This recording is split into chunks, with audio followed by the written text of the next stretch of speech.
Olá, este é o programa Cubatão, Seus Caminhos e Sua História, aqui pela TV Polo.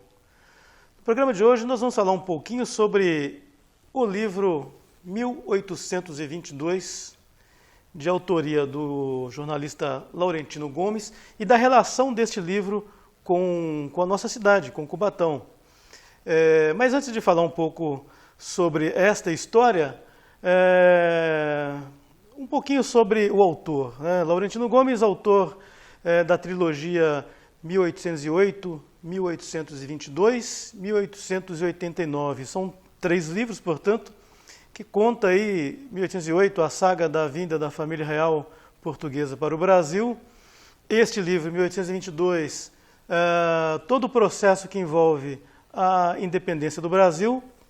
E o 1889, o processo de proclamação da República do Brasil.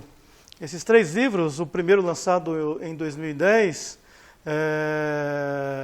já alcançou cifras altíssimas em termos de tiragem e de venda, não só no Brasil, como em outros países, como Portugal. É um dos escritores atualmente, um dos mais lidos. Recentemente, o autor, o Laurentino Gomes, lançou em 2019 o primeiro volume do livro Escravidão. Este ano, o segundo volume do mesmo título. E no ano que vem, a previsão de lançamento do terceiro volume. Mas por que estamos falando deste livro e qual a relação deste livro específico, 1822, com a história de Cubatão? Esse é um tema que ainda não foi discutido, embora seja de uma importância fundamental para a nossa história. Todos nós já ouvimos, em algum momento, talvez, sobre a passagem de Dom Pedro I em Cubatão, inclusive isso retratado, encenado numa famosa peça da cidade, promovida pelo Teatro do Caos, Caminhos da Independência, que conta esta história. A história da chegada de Dom Pedro no então povoado de Cubatão, vindo do município vizinho de Santos, e de sua indisposição, tendo sido tratado pela Dona Maria do Couto, que lhe ofereceu um chá de folhas de goiabeira, e que, após isso, o príncipe, se sentindo melhor, seguiu o seu caminho para São Paulo, onde acaba proclamando a independência do Brasil às margens do riacho do Ipiranga. Essa história todos nós conhecemos. História, inclusive, contada já há décadas na cidade pelo então memorialista Antônio Simões de Almeida, que foi, já falamos em outros programas, colaborou no processo de emancipação na cidade, é um dos emancipadores. E Antônio Simões de Almeida, pesquisador da história local, teria sido o primeiro historiador a registrar este fato, que Dom Pedro I, então príncipe Dom Pedro, tendo descido a serra rumo a Santos para visitar a família Andrade e ao mesmo tempo verificar como andava a segurança nas fortalezas, no retorno passou em Cubatão e, portanto, essa narrativa que envolve aí os problemas intestinais do príncipe e o chá oferecido pela Dona Maria do Couto. Tudo isso, então, sempre contado para nós cubatenses como algo assim de pouca relevância histórica. O fato é que, quando o autor Laurentino Gomes escreve o livro, ele registra este fato, e este fato, portanto, deixa de ter esta conotação de história local e passa a fazer parte, então, da narrativa da independência do Brasil, do processo de independência do país. Daí a importância que que este livro possui na historiografia brasileira. E o fato que narra a passagem de Dom Pedro por nossa cidade ganha então este caráter oficial de uma história até então não contada e que, a partir da publicação do livro, ganha então mais notoriedade. Nós vamos ler o trecho específico onde o autor cita a passagem e antes disso eu gostaria de informar o seguinte: esse livro se encontra à disposição na biblioteca, as pessoas que se interessarem em conhecer. É uma indicação bastante interessante para compreender como foi o processo de independência do Brasil no momento aí que já se começa as comemorações dos 200 anos da independência do Brasil. Mas isso nós vamos fazer no segundo bloco, já nós voltamos. Até já. Caro ou barato? Saudável sempre custa mais? O suco que você faz em casa custa menos do que os que se dizem ser da fruta, vendidos prontos em mercado, cheios de açúcar, corantes e conservantes. De acordo com dados do IBGE, refeições baseadas em alimentos in natura ou minimamente processados são 54% mais baratas do que aquelas baseadas em produtos ultraprocessados. Preste atenção! No mercado, o que encarece a sua compra? Os legumes ou as caixinhas? Barato e saudável é comer livre. Por uma alimentação adequada e saudável para todos. Uma iniciativa do IDEC, Instituto Brasileiro de Defesa do Consumidor. Olá, estamos de volta com o programa Cubatão, Seus Caminhos e Sua História, aqui pela TV Polo. Hoje falando sobre o livro 1822, do escritor e jornalista Laurentino Gomes, livro que retrata a passagem de Dom Pedro I, ainda príncipe regente, Pedro, por Cubatão no dia 7 de setembro de 1822. Nós lembramos agora há pouco sobre esta passagem de Dom Pedro. Ele estava em Santos, visitando a família dos Andradas e, ao mesmo tempo, fazendo uma vistoria nos fortes, nas fortalezas da cidade. E, na volta, antes de subir a serra, portanto, antes de proclamar a independência nas margens do rio Ipiranga, já em São Paulo, ele passou por Cubatão. Diferente de como nós geralmente vemos no quadro do Pedro Américo,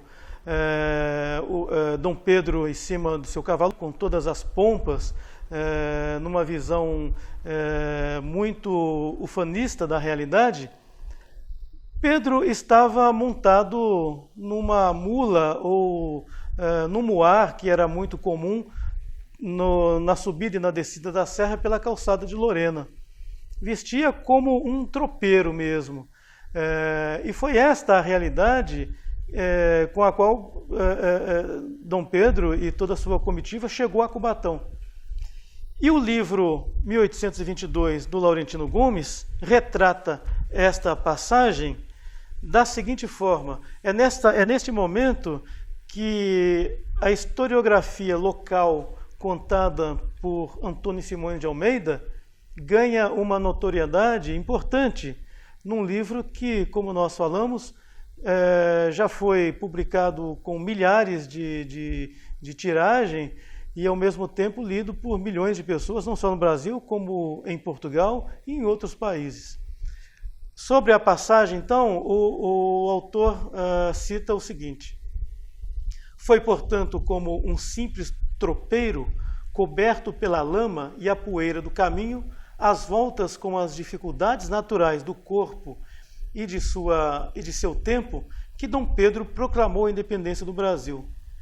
A cena real é bucólica e prosaica, mais brasileira e menos épica do que a retratada no quadro do Pedro Américo. E, ainda assim, importantíssima, ela marca o início da história do Brasil como nação independente. O dia 7 de setembro de 1822 amanheceu claro e luminoso nos arredores de São Paulo. O litoral paulista, porém, estava frio, úmido e tomado pelo nevoeiro.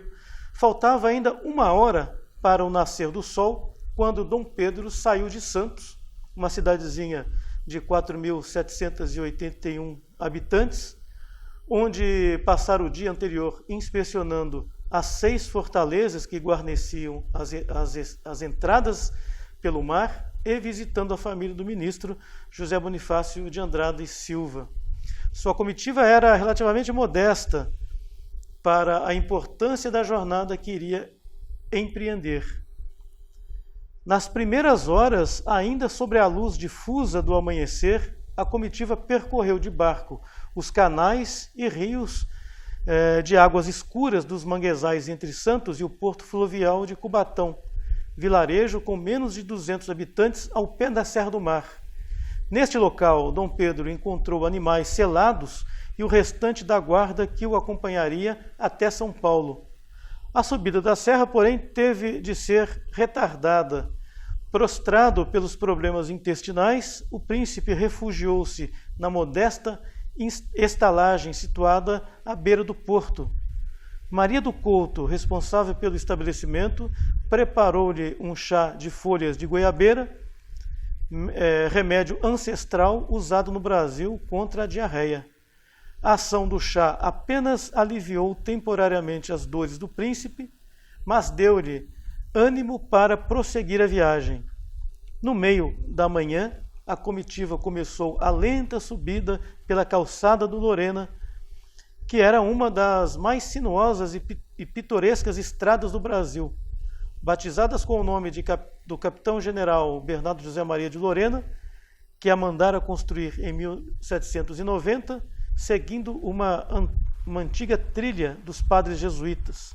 Suportava o incessante tráfico de tropas de mulas que desciam e subiam a serra com mercadorias até o Porto de Santos. Tinha 8 quilômetros de extensão, 3 metros de largura e mais 180 curvas em zigue-zague debruçadas sobre o precipício. A subida era tão íngreme e perigosa que os viajantes levaram pelo menos 2 horas para chegar ao topo da serra. Esse pequeno trecho do livro, como nós falamos, onde é citado o povoado de Cubatão, nesse momento com cerca de 200 pessoas, portanto um povoado ainda bastante inexpressivo do ponto de vista de habitantes, porém com uma importância fundamental como passagem entre o Porto e o Planalto. Passagem, inclusive, que foi responsável pela independência do país. É contado de forma pitoresca na cidade que o grito da independência poderia sim ter acontecido às margens do rio Cubatão, se o mensageiro que encontrou o príncipe regente às margens do rio Ipiranga em São Paulo houvesse havido tempo de descer a serra através da calçada de Lorena e encontrar o príncipe ainda em território cubatense. A história seria um pouco diferente. A mensagem que fica é justamente essa. A história contada pelo Antônio Simões de Almeida, um cubatense, memorialista da cidade, historiador, ganhou então um ar de história oficial. Não que não tivesse sido, mas quando é retratada num livro que alcança uma abrangência tão grande, não só no país como em outros locais, confere então a essa história uma oficialidade que até então não existia. Cubatão, sim, pertence à história do Brasil. Cubatão foi palco da independência do Brasil. Poderia ter sido, o grito poderia ter acontecido aqui mesmo. O fato é esse: nós estamos inseridos, então, na historiografia brasileira e registrado no livro 1822. Os interessados que quiserem ler esse livro, está lá disponível na Biblioteca Municipal. Por hoje é só. Próximo programa traremos um pouco mais de nossa história e de nossa cultura. Até mais.